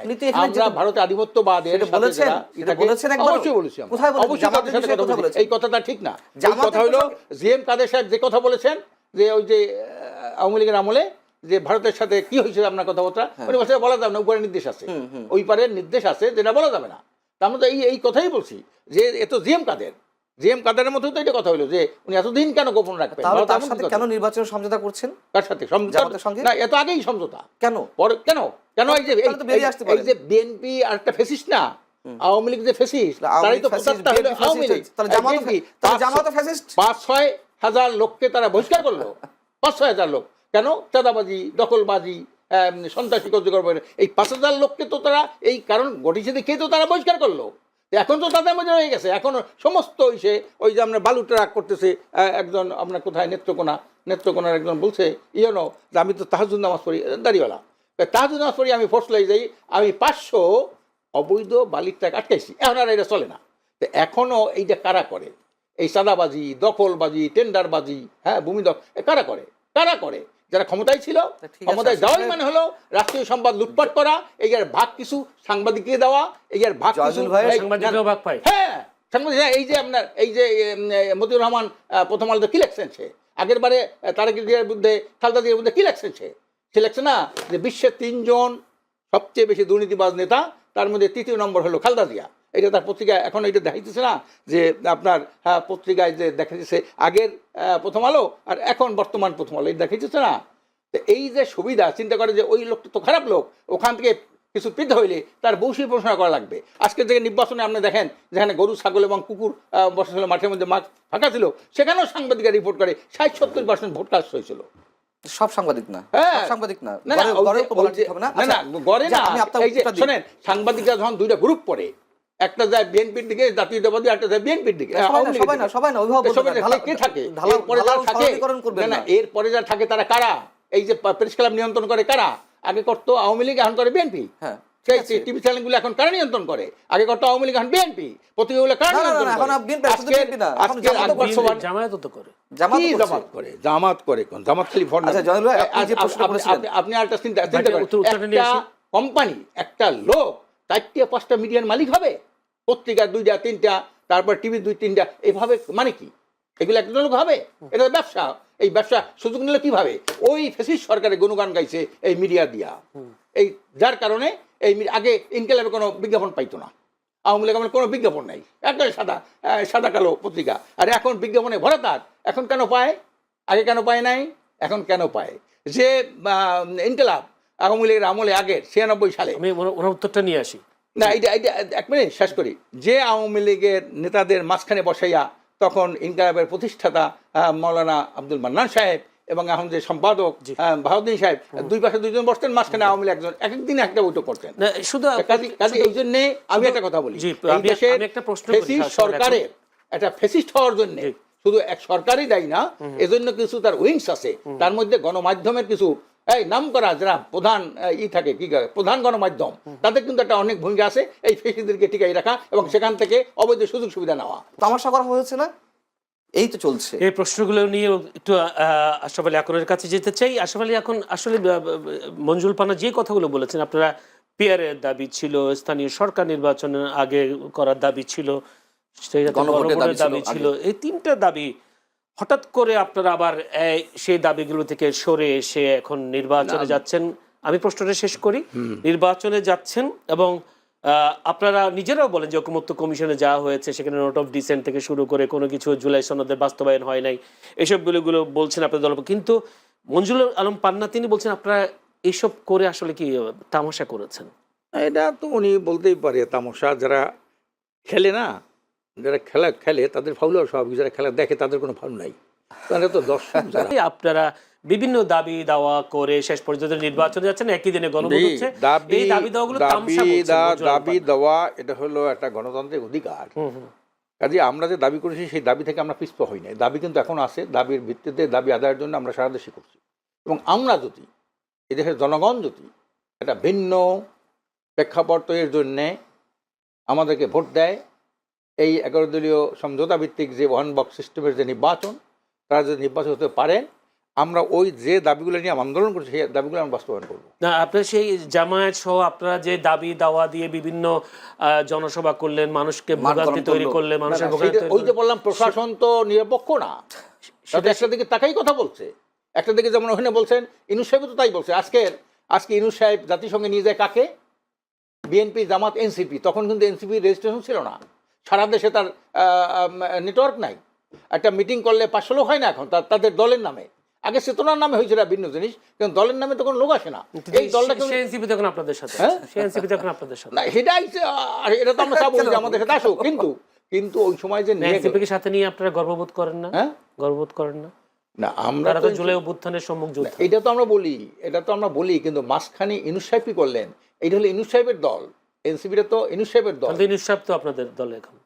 ইনুস সাহেবের দল হলে ইনুস সাহেব তো আমি জানি না আসলে কি তারা এই ধরনের নাটক কেন করতেছে। আমরা আমার তাহলে যে মানুষটার একটা দল রয়েছে সেই মানুষটা কিভাবে অন্তর্বর্তীকালীন সরকারের প্রধান উপদেষ্টা হয়, কিভাবে তার অধীনে নির্বাচন? তো একটা ব্যতিক্রমধর্মী একটা অবস্থার পরিপ্রেক্ষিতে উনি এখানে ক্ষমতায় আসছেন। আচ্ছা, সজীব ভুঁইয়া কেমনে উপদেষ্টা হইল? তারপরে নাহিদ কেমনে উপদেষ্টা হওয়ার তো অনেকগুলো কারণ। না, না ওইটার জন্য না, আপনারাই পাঠিয়েছেন। উনি যখন না, ওটা আমরা পাঠাই না, এটা উনি করছেন। এইটা উনি যখন ফ্রান্সে ছিলেন তখন এই সজীব ভুঁইয়া ইনুস সাহেবের সাথে কথা বলছেন, নাহিদ কথা বলছেন, তারপরে ওই যে মাহফুজুল আলম উনি কথা বলছেন। যারা তার সাথে কথা বলছেন ওখান থেকে যে আমরা আসা প্রয়োজন, জাতি আপনাকে চায়, এই কথা বলার পরে যারা কথা বলছে উনি তাদেরকে প্রতিষ্ঠান এসে ওখান থেকে এই তিনজন সজীব ভুঁইয়া একটা ছাত্র মানুষ, তাকে উপদেষ্টা বানানো। এখানে হলো বয়সের তো একটা সীমারেখা থাকা দরকার। এখানে কিছু আছে অতি বৃদ্ধ, কিছু আছে অতি বৃদ্ধ, আর কিছু আছে অল্প বয়স্ক, যার কারণে ওনার প্রশাসনরা যেভাবে আপনার একটা শক্ত অবস্থানে ভিতরে থাকা সেটা সম্ভব হয়নি।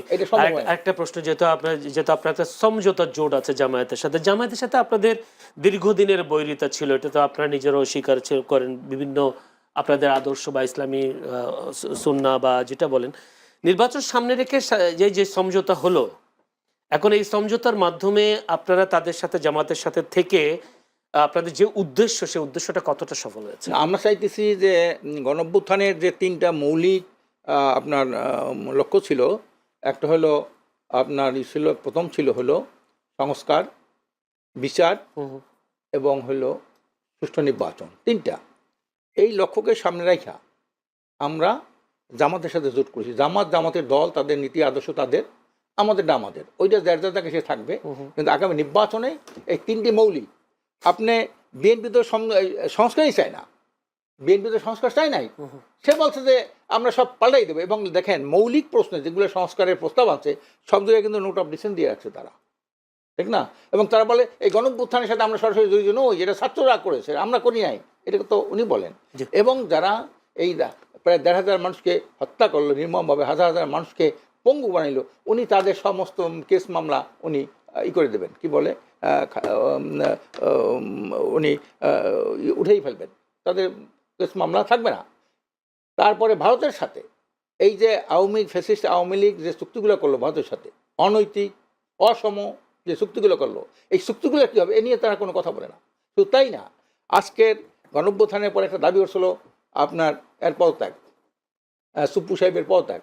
এইটা কিন্তু তাদের কারণে এইটা হইল না, যে হাসিনার একজন পাচাটা, বলতে গেলে পাচাটা একজন ব্যক্তি, সে ওখানে কিন্তু আশরাফ আলী, এখন আপনাকে একটা প্রশ্ন, যেহেতু এত সমালোচনা করছেন বিএনপির, কিন্তু আমরা দেখলাম আপনাদের নায়েবে আমির মুফতি ফয়জুল করিম সহ আপনারা কয়েকজন বিএনপির অফিসে গেলেন, দেখা করলেন, তাদের সাথে হাত মেলালেন, আতর উপহার দিলেন। এটা হলো মানবিক কারণ, এই জন্যে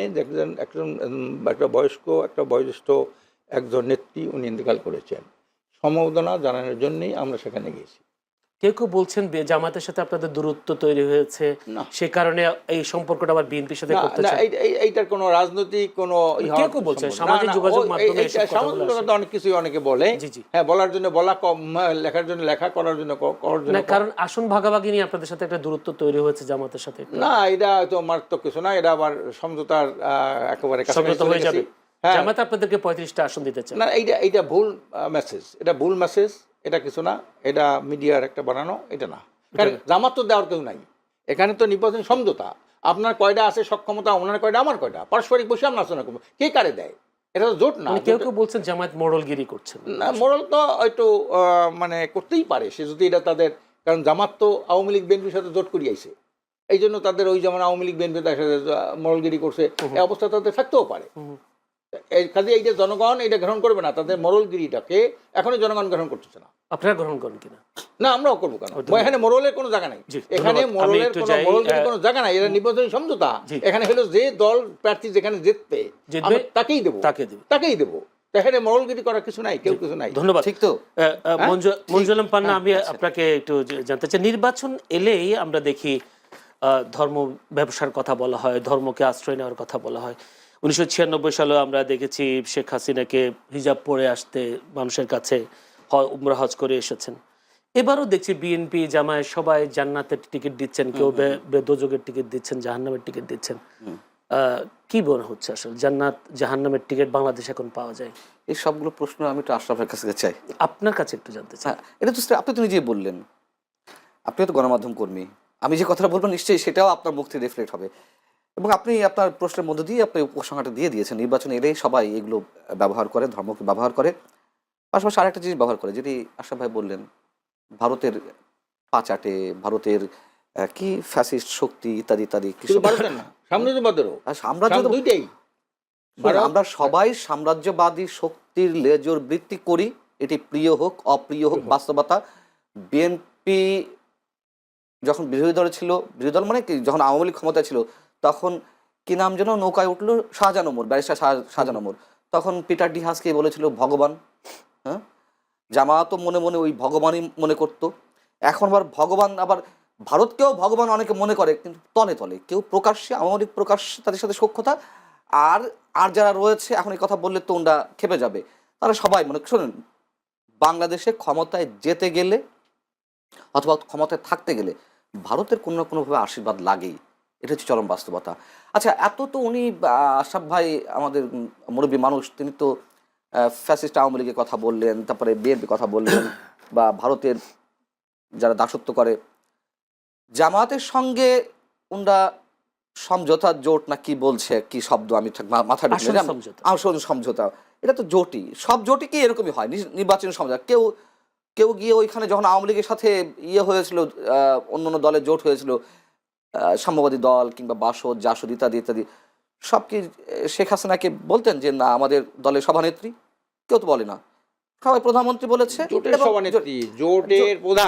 একটা জায়গায় হয়তো নতুন কিন্তু কথা হচ্ছে যে জোট, এটাই একটা আদর্শ, যেখানে সমঝোতা হয় সেখানে।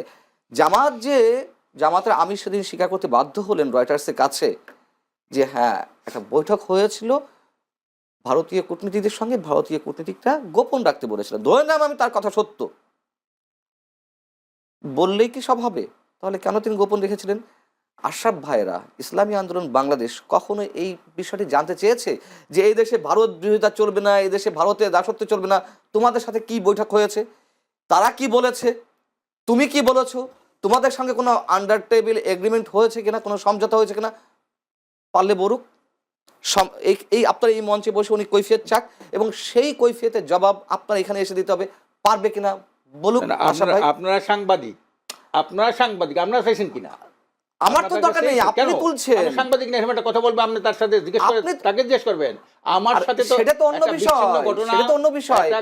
অনেকদিন পর্যন্ত তাহলে বলেন জামাতকেও বলেন, জামাত ভারতের দাসত্ব গ্রহণ করেছে। না, এই কথা দাসত্ব বলা যায় না। এটা উনি যদি গোপন রাখে, এইটা যদি উনি গোপন, উনি তো প্রকাশ করে দিলেন। কি ভারত বলছে না, উনি প্রকাশ করেন, উনি প্রকাশ করতে বাধ্য হয়েছেন, প্রশ্নের উত্তরে বলেছেন। রয়টার্সের সাংবাদিকরা যখন বলেছে যে আপনার সাথে এরকম একটা বৈঠক হয়েছিল, তখন উনি বাধ্য, যেহেতু রয়টার্স বলে কথা, আন্তর্জাতিক বার্তা সংস্থা, তারা কোনো ধরনের এভিডেন্স ছাড়া কোনো প্রশ্ন করে না। তো জামাতে আমির সাহেব তো জ্ঞানী মানুষ, বুদ্ধিমান মানুষ। আপনারা কি তার সাক্ষাৎকার নিয়েছেন? তার সাক্ষাৎকার নিয়ে প্রকাশ করেছেন? সেটা অন্য বিষয়। না, অন্য বিষয় কি? আমরা তো এটাকে গ্রহণ করি না। আমরা ভারতের আধিপত্যবাদের বলেছেন, এটা বলেছেন একবার। অবশ্যই বলেছি। কোথায় বলেছেন? অবশ্যই তাদের সাথে কথা বলেছি। এই কথাটা ঠিক না। এই কথা হলো জিএম কাদের সাহেব যে কথা বলেছেন, যে ওই যে আওয়ামী লীগের আমলে যে ভারতের সাথে কি হয়েছিল আপনার কথাবার্তা, উনি বলছে বলা যাবে না, উপরে নির্দেশ আছে, ওই পারের নির্দেশ আছে, যেটা বলা যাবে না। তার মধ্যে এই কথাই বলছি যে এত জিএম কাদেরের মধ্যে তো এটা কথা হলো যে উনি এতদিন কেন গোপন রাখবেন? তার সাথে কেন নির্বাচন সমঝোতা করছেন? কার সাথে জামাতের সঙ্গে? না, এত আগেই সমঝোতা। কেন কেন এই যে বিএনপি আর একটা ফ্যাসিস্ট না, আওয়ামী লীগ যে ফ্যাসিস্ট, তারই তো প্রস্তাবটা হলো আওয়ামী লীগ। তাহলে জামাত ফ্যাসিস্ট। 5-6 হাজার লোককে তারা বহিষ্কার করলো। 5-6 হাজার লোক কেন? চাঁদাবাজি, দখলবাজি, সন্ত্রাসী কার্যকর, এই 5,000 লোককে তো তারা এই কারণ ঘটিছে দেখে তো তারা বহিষ্কার করলো। এখন তো তাদের মধ্যে হয়ে গেছে, এখন সমস্ত ওই যে আমরা বালু ট্রাক করতেছে, একজন আপনার কোথায় নেত্রকোনার একজন বলছে যে আমি তো তাহাজ্জুদ নামাজ পড়ি, দাড়িওয়ালা, তাহাজ্জুদ নামাজ পড়ি, আমি ফোর্স লাই যাই, আমি 500 অবৈধ বালির ট্রাক আটকাইছি, এখন আর এটা চলে না। তো এখনও এইটা কারা করে? এই চাঁদাবাজি, দখলবাজি, টেন্ডারবাজি, ভূমি কারা করে? যারা ক্ষমতায় ছিল, ক্ষমতায় যাওয়াই মানে হলো রাষ্ট্রীয় সম্পদ লুটপাট করা, এই ভাগ কিছু সাংবাদিককে দেওয়া, এই ভাগ কিছু ভাগ পায়।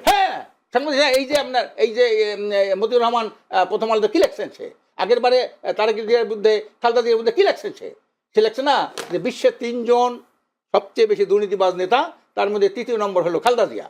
এটা তার পত্রিকায় এখন এটা দেখাইতেছে না, যে আপনার পত্রিকায় যে দেখাইতেছে আগের প্রথম আলো আর এখন বর্তমান প্রথম আলো, এই দেখাইতেছে না। তো এই যে সুবিধা, চিন্তা করে যে ওই লোকটা তো খারাপ লোক, ওখান থেকে কিছু পিদ্ধ হইলে তার বসে প্রশ্ন করা লাগবে। আজকের যে নির্বাচনে আপনি দেখেন, যেখানে গরু, ছাগল এবং কুকুর বসা ছিল, মাঠের মধ্যে মাঠ ফাঁকা ছিল, সেখানেও সাংবাদিকরা রিপোর্ট করে 60-70% ভোট কাস্ট হয়েছিল। সব সাংবাদিক না, সাংবাদিক না, শোনেন, সাংবাদিকরা যখন 2টা গ্রুপ পড়ে, একটা যায় বিএনপির দিকে জাতীয়তাবাদী, একটা যায় বিএনপির দিকে, কে থাকে এরপরে যারা থাকে তারা কারা? এই যে প্রেস ক্লাব নিয়ন্ত্রণ করে কারা? আগে করতো আওয়ামী লীগ, এখন করে বিএনপি। সেই টিভি চ্যানেলগুলো এখন কারা নিয়ন্ত্রণ করে? আগে করতো আওয়ামী লীগ, এখন বিএনপি। পত্রিকাগুলো কারা নিয়ন্ত্রণ করে? জামাত করে কোন? জামাত খালি ভোট। আপনি আরেকটা চিন্তা করেন, কোম্পানি, একটা লোক 4-5টা মিডিয়ার মালিক হবে, পত্রিকা 2-3টা, তারপর টিভি 2-3টা, এভাবে মানে কি? এগুলো একটা লোক হবে? এটা ব্যবসা। এই ব্যবসা সুযোগ নিলে কিভাবে? ওই ফ্যাসিস্ট সরকারের গুণগান গাইছে এই মিডিয়া দিয়া, এই যার কারণে এই আগে ইনকালাবে কোনো বিজ্ঞাপন পাইতো না, আওয়ামী লীগ আমার কোনো বিজ্ঞাপন নাই, একটাই সাদা কালো পত্রিকা, আর এখন বিজ্ঞাপনে ভরা তার। এখন কেন পায়? আগে কেন পায় নাই, এখন কেন পায়? যে ইনকালাব আওয়ামী লীগের আমলে আগের 96 সালে, আমি ওনার উত্তরটা নিয়ে আসি না, এটা 1 মিনিট শেষ করি। যে আওয়ামী লীগের নেতাদের মাঝখানে বসাইয়া তখন ইনকালাবের প্রতিষ্ঠাতা মৌলানা আব্দুল মান্নান সাহেব এবং এখন যে সম্পাদক বাহাউদ্দিন সাহেব, 2 পাশে 2জন বসতেন, মাঝখানে আওয়ামী লীগ একজন, এক একদিন একটা বৈঠক করতেন। এই জন্য আমি একটা কথা বলি, সরকারের একটা ফ্যাসিস্ট হওয়ার জন্য শুধু এক সরকারই দায়ী না, এজন্য কিছু তার উইংস আছে, তার মধ্যে গণমাধ্যমের কিছু নাম করা যারা প্রধান থাকে, কি প্রধান গণমাধ্যম, তাদের কিন্তু একটা অনেক ভূমিকা আছে এই ফ্যাসিস্টদেরকে টিকাই রাখা এবং সেখান থেকে অবৈধ সুযোগ সুবিধা নেওয়া। তারপরে এই যে আমলা প্রশাসন, এরা সবাই কিন্তু এই শিক্ষক, আইনজীবী সবাই কিন্তু এই ক্ষমতাসীনদের ভাগবাড়া নেওয়ার জন্য যখন দেখে যে এই দল ক্ষমতায় যাবে তাদের সাথে উঠে পড়ে লেগে যায়। আজকের প্রথম আলো বলে 60 থেকে 62% না 64% ভোট আছে বিএনপি। এই প্রথম আলো রিপোর্ট করে। কিন্তু আমি আসলে এখন আমি একটু বলি, আপনি বলছেন সাংবাদিকরাও আওয়ামী লীগের দালালি করেছেন, বিভিন্ন মিডিয়া দালালি করেছেন, কিন্তু আপনাদের বিরুদ্ধে তো অভিযোগ আছে। আপনারা 2 জানুয়ারি সম্ভবত 2023 সালে সরওয়ার্দী উদ্যানে হাসান মাহমুদকে নিয়ে আপনারা ঐক্যবদ্ধ করার সভা করেছিলেন, সেখানে হাসান মাহমুদ গেছেন, সেখানে বিএনপি লোক তো গেছে। হ্যাঁ, আমরা চাইছিলাম, আমি প্রশ্ন শেষ করে, কেউ কেউ বলছেন বিএনপির সাথে আওয়ামী লীগের সম্পর্ক খুব দূরত্ব, সেটাকে কাছে আনবার জন্য আপনারা একটা উদ্যোগ নিয়েছেন। না তা তো নিয়েছিলাম, তাতে সেখানে আপনার এই যে বিএনপির মানে ওই সুবিধাটা আপনারা ভোগ করতে চাইছেন? না, কোনো সুবিধা ভোগ না। দেশে যে একটা সহিংসতার রাজনীতি, খাই রাজনীতি, ধ্বংসের রাজনীতি, প্রতিহিংসার রাজনীতি, সেইটা বন্ধ করার একটা উদ্যোগ পিসের চরমা নিয়েছেন। এটা আজকে শুধু না, এটা স্বাধীনতার পর থেকে বরিশালের এমন একটা অবস্থা যেখানে আওয়ামী লীগ ক্ষমতা গেলে বিএনপি বরিশাল থাকতে পারে না, আর বিএনপি ক্ষমতা গেলে আওয়ামী লীগ থাকতে পারে না। এই জন্য আওয়ামী লীগ বিএনপি বরিশাল নির্বাচনে তো আপনারা টিকতে পারেন না, তা করি এটা ভিন্ন জিনিস। আমাদের নেতা একজন ধর্মীয় নেতাও, এই জন্য তারা এই জায়গাটাকে নিরাপদ মনে করতেন। এই জন্যে আওয়ামী লীগ বিএনপি সবার সাথেই আমরা এবং তাদের সাথে এই কথাই বলেছি যে আপনারা যদি আপনার এই দুর্নীতি দুঃশাসন মুক্ত একটা কল্যাণ রাষ্ট্র প্রতিষ্ঠা না করেন, জনগণ শুনেন ভাই, এগুলো গতানুগতিক বক্তব্য, এই কল্যাণমূলক রাষ্ট্র শাস্ত্র এগুলো মানুষ বোঝে না। এগুলো যারা শুনেন, সেই গতানুগতিক লুটপাটে ব্যস্ত তারা কল্যাণ রাষ্ট্র এইটা চায় না। কেউ চায় না, কেউ চায় না, আপনারাও চান না, আপনারাও চান না। এগুলো বিরোধী দলে থাকলে অনেক বিপরীত কথাবার্তা বলা যায়। এই ফ্যাসিস্টদের তাবেদারি যারা করে তারাই তাবেদারি সবাই করে। হ্যাঁ, না তাবেদারি সবাই করবে কেন? আচ্ছা, তাবেদারি তো এই যে ধর্ম নিয়ে যে কথাটা বললেন, যে স্পর্শকাতর, খুবই সেনসিটিভ, ধর্ম তো আমাদের কাছে সবার কাছেই স্পর্শকাতর বিষয়। জামাতের সঙ্গে সমঝোতা করছিলেন উনি, নির্বাচনের সমঝোতা, একবারও প্রতিবাদ করেছে? একবারও ওনাদের ইন্টারনাল মিটিংয়ে উনারা বলেছে যে এইসব কথাবার্তা কেন বলছেন? বা ইন্টারনাল মিটিংয়ে উনাকে প্রকাশ্যে বলতে হবে জান্নাতে টিকিট বিক্রি করতে হয় জামাতকে, জান্নাতে যেতে গেলে জামাত ইসলামী করা ছাড়া কোনো উপায় নাই। এই যে কথাবার্তাগুলা, এগুলো কি বেদাত না অথবা হারাম নয় ইসলামের দৃষ্টিতে? আচ্ছা, তারিখ দিয়ে নামে তো উজু করা লাগবে, এইটা যখন বলে এইটা প্রতিবাদ করছেন আপনি লেখছেন এটা বুঝতে, আপনি সাংবাদিক না? কোনটা? এই যে এটা বলছে না, এই যে বুলু ভাই বরকতুল্লাহ বুলু, যে তারিখ দিয়ে নাম নিতে হইলে আমি তো রাজনীতি করছি না। কেন করেন না আপনি? এখানে এক সাইডে কথা বলেন কেন? এইটা করেন নাই, ওই যে দেখেন না কেন? আপনি যে ধর্ম ব্যবস্থা উজু করা লাগে, তারিখ দিয়ে নাম নিতে, রাসূল সাল্লাল্লাহু আলাইহি ওয়াসাল্লামের নাম নিতে উজু করা লাগে না? বরকতুল্লাহ বুলু কি বলেছেন? কি বলছে? যে তারিক জিয়ার নাম নিতে হইলে তার বিরুদ্ধে যখন বিভিন্ন সমালোচনা শুরু হয়েছে তখন সে বলছে হ্যাঁ তারিক জিয়াকে জানেন, ওনার নাম দিলে উজু করা লাগবে, এই কথা বলছে না? আচ্ছা, যদি বলে থাকেন আমি এটা সমর্থন করি না। আর এটা আপনি জানেন কি না? না, আমি জানি না, আমি জানি না। কেন জানবেন না? আচ্ছা, বলতে দেন, এই বিষয়টা আপনি বলেছেন, আপনি তুলেছেন, এই যে ফ্যাসিস্টের বিষয় কিংবা জামাত, ওই কি কি বললেন উনি, এখন বলতে গেলে তো রিপিট করতে সময় লাগবে। বিষয় হচ্ছে, যেহেতু আপনি জামাত, আমি তো আর বিএনপির সাথে জোট করিনি যে আমাকে এগুলো জিজ্ঞেস করতে, বা আপনি আমাকে জিজ্ঞেস করবেন। আমি বিএনপির প্রতিনিধিত্ব করছি না যে আপনি আমাকে আমার কাছে কৈফিয়ত দিবেন। বলবেন আরেকদিকে কথা, এটা তো হয় না ভাই। যদি সেটা বলে থাকে ভাই, এটা আমার জ্ঞানের অজ্ঞতা বা সীমাবদ্ধতা, আমি এটা শুনিনি। বরকতুল্লাহ বুলু যেটা বলেছেন আমি এটা শুনিনি, এটা আমার জ্ঞানের সীমাবদ্ধতা, সবকিছু জানা সম্ভব নয়। এখন বিষয় হচ্ছে, যেহেতু আপনি জামাতের সঙ্গে আছেন, আমি ওই জামাতের জায়গা থেকে প্রশ্ন করছি আপনাকে। না, এটা আপনি জানেন আমরা ভিতরে কি বলছি না বলছি, উনি কি ব্যাখ্যা দিয়েছেন? ভিতরে বলকে প্রকাশ্যে বলেন না, প্রকাশ দরকার কি? জিজ্ঞেস করেন আপনি স্যার, কেউ জনগণের রাজনীতি করেন না আপনারা? আপনি নিশ্চয়ই আপনারা জনগণের রাজনীতি করছেন কিনা? প্রশ্নের ভিতরে ভাই আপনার একটা অন্য মতলব আছে, এটা বুঝতে পারছেন? মতলবটা কি বলেন তো? মতলব হইলো এই যে ট্যাগিং রাজনীতি, বুঝতে পারছেন তো? ট্যাগিং রাজনীতি, না ট্যাগিং রাজনীতি মানে মতলবটা কি? আপনি তারিখ দিয়ে নামে উজু করা লাগবে, এটা আপনি জানেন না? এটা অজ্ঞতা প্রকাশ করলেন মানে কেন? আরে ভাই, আমি তো আমার নিজের ব্যর্থতা স্বীকার করছি, এরপরে কোনো কথা থাকে? আরেকদিকে আপনি ভুল হয়ে গেছে, আমি তো বললাম, উনি বলে থাকলে সেটা অবশ্যই খারাপ বলেছে। আর ওযু করতে হবে, এটা আমরা বাই দ্য বাই একটা প্রচলন হয়ে গেছে, এই আমার নাম মুখে কিন্তু ওযু করতে হবে, মানে আমি তো একটা সাধু কেন? আরে বাবারে, ঠিক আছে শুনেন, বিষয়টা হচ্ছে কি, আপনি যদি বলে থাকেন আমি আমার অজ্ঞতা প্রকাশ করছি, আমি ওটা জানি না, আমি ওটা শুনিনি। যদি হয়ে থাকে, আমি তো মিথ্যা বলছি না, আপনি বলছেন আমি ধরে নিচ্ছি বলেছেন, কিন্তু কথা হচ্ছে কি, যেহেতু আপনি জামাতের সঙ্গে, আমি তো বিএনপি, এমন কি অশুদ্ধ হইলো? বিএনপি তার সাথে সরকার গঠন করলো, তখন কি আপনি বলছিলেন জামাতে এই আপনি এই আপনি শুনেছেন? আপনি শুনেছেন আমি বলি বলছিলেন? আপনি শুনেছেন? হ্যাঁ? আপনি শুনেছেন আমি বলেছি কিনা? না কি বলছেন আপনি? আপনি শুনেছেন কিনা? না পাই না, না শুনি নাই। হ্যাঁ? আপনারা কি বলছেন? সেটা আপনার অজ্ঞতা। না না অজ্ঞতা স্বীকার কেন? করেন। না না অজ্ঞতা কেন? আপনি কোথায় স্বীকার বলছেন? করেন। আপনি তো বলেন নাই। আপনি যখন- কখনোই বলেন নাই। আপনি যখন- আপনি তাদেরকে শুধু তাই না, শুনেন, সরকার গঠন করলো আবার সবই নির্লজ্জভাবে রাজনীতি, অপরাজনীতি, তাদেরকে- এগুলো মানুষকে এই, বোকা বানানো, তাদেরকে- তামাশা করা, তাদেরকে হ্যাঁ, গায়ের জোর দিয়ে কথা বলা। দেশের অবস্থা তো উনি ছোট বিষয়টা ছোট হচ্ছে- কিছু প্রশ্ন করিয়া আমি এইটা হবে বলেছি কিনা, ধর্মে ব্যবহার করবেন আমি কিনা, বলেছি, এইটা শুনেন, করছেন কিনা, আপনি এই, ইসলামী দল করেন না, এগুলো এগুলো সব কথিত ইসলামী দল। এই যে উনি যে বললো, আপনি- উনি যে বললেন যে আমি, কথিত- আপনি বলেন আপনি তো কিভাবে বুঝলেন আমি বলিনি? কথিত মুসলমান, কিভাবে বুঝলেন? কথিত পাশ্চাত্য কিভাবে সাম্রাজ্যবাদীদের বুঝলেন? এগুলো বদলে শুনেন, হত্যা করে এগুলো- মুসলমান নাম দিয়া সারা দুনিয়াটা তাই, সারা দুনিয়াটাও তাই। এইগুলো- আজকে কতগুলা আজকের এই যে দেশের যে রাজনৈতিক একটা অস্থিরতা, রাজনৈতিক ব্যর্থতা, নির্বাচনের ব্যর্থতা, গণতন্ত্রের ব্যর্থতা, এটা কি এই সরকার করছে? সমস্ত লোকগুলি তার সাথে যে উইংস, তারাও কিন্তু এর সাথে জড়িত, তারাও এটার পক্ষে সভাও গেছে, সরকারের গুণগান গেছে এরা। এই যে শ্যামল দত্ত আজকের আওয়ামী লীগ আমলে একটা প্রোগ্রাম করতে পারে, কওমি জননী উপাধি দিয়েছিলেন কেন? এত ফ্যাসিস্ট? না কেটে দিছিল সেই ফ্যাসিস্টের প্রধানকে কওমি জননী, হেরিয়ে তো বিএনপির সাথে হ্যাঁ? যারা দিছিল, সেই গ্রুপটা এখন বিএনপির সাথে, যারা কওমি জননী দিছিল। এবং কেন? এখন সেই লোকগুলি কেন আবার এখন কেন বলে, কেন এই, কেন এখন আবার খেলাফত মজলিস, খেলাফত মজলিস যারা হেফাজতের মূল কেন্দ্রে, তারা তো আপনাদের সাথে। হেফাজত তো হলো রাজনৈতিক, ওটার সাথে ওটা আমাদের কোনো নাম সম্পর্ক নেই। কস্তে মামুনুল হক কিসে প্রতিনিধিত্ব করে? মামুনুল হক আরে ওইসব হেফাজতে ছিল। ওইসব নিয়ে এখন আর চলে না। শুনেন, অচল মাল। এইগুলো এগুলো শুনেন, বলে- অচল কথা, কথার জন্য কথা বলার জন্য দেশের এখন মারাত্মক সংকট চলছে আগামী নির্বাচন নিয়ে, আর কথার জন্য কথাটা অন্যদিকে একটা সাইড ইস্যু নিয়ে এক মিনিট উনি ওনার এটাকে কথা খুব শেষ বড় করে করে আমি ফেলবে, নিয়ে- এটা তো হয় না। জি মঞ্জুর পান, আপনি 1 মিনিটে শেষ করতে হবে আমাকে অনুষ্ঠান আসলে শেষ। শুনেন, এখানে যখন যুক্তি তর্কে আমরা টিকতে পারি না, তখন আমাদের আছে কি, গলাটা আছে, কণ্ঠটা আছে, অ্যাটাকিংটা আছে। যেমন মতলববাজ বানিয়ে দিল আমাকে। তো এইগুলো আমরা দেখে আসছি, আওয়ামী লীগের সময় আমাদেরকে বিএনপি জামাত বানিয়ে দেওয়া হয়েছে, এখন আবার ফ্যাসিস্টের দোষর বানানো হচ্ছে, এখন আবার নতুন শব্দ আমাদের আশরাফ ভাই বললেন মতলববাজ। ভাই আপনার কাছে না, মতলব না, আমি শোনেন, মতলব আমি বলছি, ওপেন চ্যালেঞ্জ করে যাচ্ছি। মতলব, আপনি মতলব আমি শব্দটা একটা বললেন না, মতলব আপনি মতলব শব্দটা বললেন না, পার্সোনালি অ্যাটাক করেছেন। না, আমি আমি বলছি যে আপনি এত বড় মতলব বড় আছে। issue থাকা সত্ত্বেও আপনি যদি আমার উনি কি বলছিল? মতলবটা- উনি বলছে কয়েকদিন আগে, শুনেন, এর আগে শুনেন, আমাদের শুনেন। ওনার সাথে শুনেন অনেক আশরাফ প্রোগ্রাম ভাই, করেছে। আপনি জিজ্ঞেস কিনা, শুনেন প্রশ্ন আশরাফ করছি ভাই, কিনা, আমি সামনে কিন্তু- বলছি কিনা,